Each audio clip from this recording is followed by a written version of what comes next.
Bien. Bonjour, chers tous. Bonjour, chers Africains. Je suis Yagi Mathieu à l'état civil. Et mon nom spirituel, c'est Zikaï Ramba. Ce jour, j'ai décidé de faire une série de vidéos pour m'exprimer de façon vive sur la religion que j'ai le grand honneur et le grand plaisir de fonder pour le réveil africain de façon générale et surtout pour l'émancipation de l'homme noir. Il s'agit, concernant cette religion, du ougoïsme. Le ougoïsme est la religion, voire la philosophie religieuse, ancestrale et scientifique des Juifs bétés. Tous ces vocables que j'utilise seront développés dans plusieurs vidéos qui viendront. Mais vous devez savoir dès cet instant que le ougoïsme est composé de deux mots, Hu et Go. Hu qui est l'univers ou l'Esprit Saint et Go qui est la science, la connaissance, la lumière spirituelle. Et les deux mots font lumière universelle ou alors conscience universelle ou encore science universelle. Alors, le ougoïsme est cette nouvelle, j'allais dire, religion qui vient pour corriger, pour préciser tout ce qui a été dit depuis très longtemps à travers les anciennes religions et qui va permettre aux Africains, à travers cette tradition, de retrouver les traces de leurs ancêtres. L'ougoïsme est donc cette religion à trois grands objectifs, dont le premier, à savoir la dimension spirituelle, car toute religion a trois dimensions, toute vraie religion, j'entends, une dimension spirituelle, une dimension scientifique et une dimension politique. La dimension spirituelle de l'ougoïsme, c'est l'enseignement de la méditation sur Hu et Go et l'enseignement de cette technologie de la prière que j'appelle la prière secrète et que d'autres ont appelé l'évangile, qui est donc une prière culte au Père Céleste à Toyao Ouigno, c'est-à-dire Seigneur notre Père Yahvé, le Sauveur venu du ciel. La dimension scientifique du ougoïsme, c'est la recherche du secret scientifique de l'immortalité et ensuite de l'éternité. Car l'immortalité fait partie, est une constante même de la vie des Noirs, de la vie des Africains. L'immortalité est donc un secret scientifique qu'il faut retrouver et dont nous avons l'honneur de connaître une trace. Une trace qui va donc permettre à nos scientifiques africains de relever ce défi à travers le monde.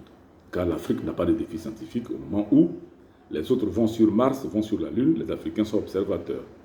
Voici donc un projet scientifique qui va permettre aux scientifiques africains de relever le défi de l'immortalité. Donc l'immortalité en tant que résultat de recherche scientifique, l'éternité quant à elle est le résultat d'une recherche technologique. Donc l'immortalité est scientifique et l'éternité est technologique.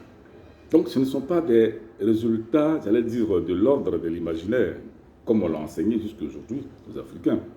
Ce sont des résultats scientifiques.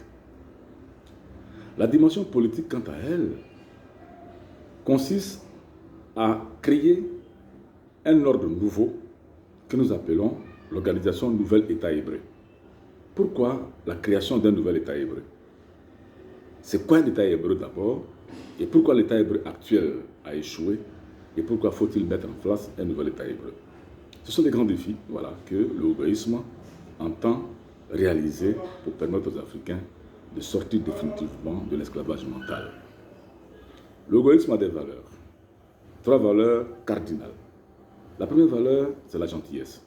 Oui, Jésus a dit, aimez-vous les uns les autres, aime ton prochain comme toi-même.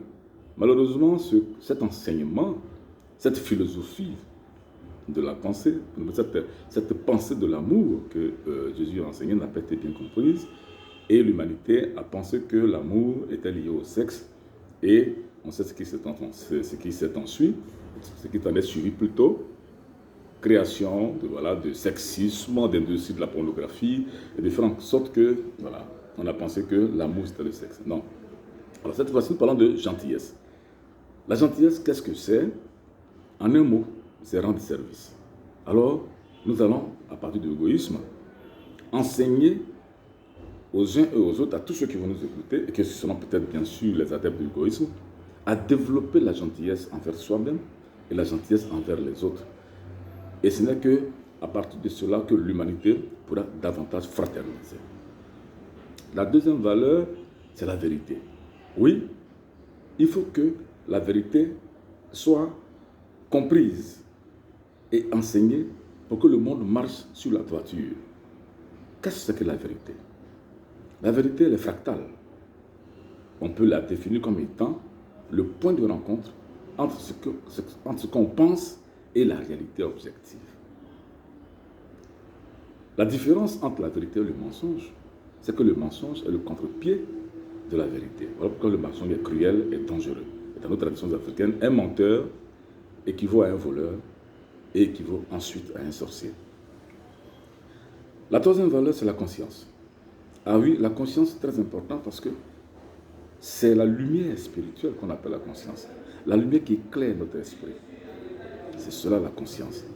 C'est d'élever son niveau de compréhension des choses et ne plus avoir besoin d'un maître en tant que tel. Car un être conscient, un être dont la conscience est élevée, n'a plus besoin de maître. Car il est guidé par l'univers qu'on appelait ici Wu, c'est-à-dire l'Esprit Saint. Voici grosso modo ce qu'on peut entendre du bouddhisme. Et nous allons dans les futures vidéos développer chaque aspect et expliquer des choses qui ont été dites dans les anciennes religions. Je vais parler du bouddhisme, je vais parler de l'islam, je vais parler du christianisme, pour que enfin nous puissions comprendre notre destinée, nos origines ensuite et notre destinée. Vous devez comprendre que les autres pays, les grandes puissances du monde, se sont développées à travers leur religion, parce que toute religion, comme je l'ai dit tantôt, a une dimension spirituelle, une dimension scientifique et une dimension politique. Le christianisme est venu en Afrique avec la dimension spirituelle. Mais ils ne nous ont pas donné la dimension scientifique, encore moins la dimension politique. Quand bien même on nous parle maintenant de démocratie, car il fallait que qu'il se rattrape, la démocratie n'est pas une de nos valeurs en tant qu'Africains. Nous avons d'autres systèmes, voilà, dans lesquels nous pouvons explorer, nous pouvons développer pour nous permettre de nous élever sur le plan du développement. L'Asie, d'une façon générale, a développé le bouddhisme. Mais le bouddhisme a sa vision politique, qui n'est pas la démocratie. Mais la dimension scientifique a été développée en Asie et aujourd'hui, nous avons les grandes puissances asiatiques qui sont aujourd'hui développées parce que justement la dimension scientifique a été développée.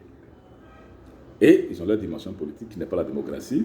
Et quand nous constatons, la politique fonctionne bien là-bas, sans démocratie, mais ils ont le développement, ils ont le bien-être, la population est très heureuse. Quant à l'islam, l'islam a été malheureusement, bloqué dans son évolution par l'Occident. Ce qui fait que la dimension politique de l'islam est restée non développée juste à la loi de la charia, qui aujourd'hui pose problème dans leur environnement. Quand bien même la science était aussi aux mains des Arabes, les Arabes n'ont pas développé suffisamment de science et ils sont restés comme les Africains qui n'avaient vraiment pas eu l'occasion, après 400 ans d'esclavage, de développer leurs valeurs scientifiques, religieuses et spirituelles. Donc leurs religions sont restées à la traîne du développement. Je voudrais donc vous dire merci de m'avoir écouté pour cette première vidéo qui parle de l'égoïsme.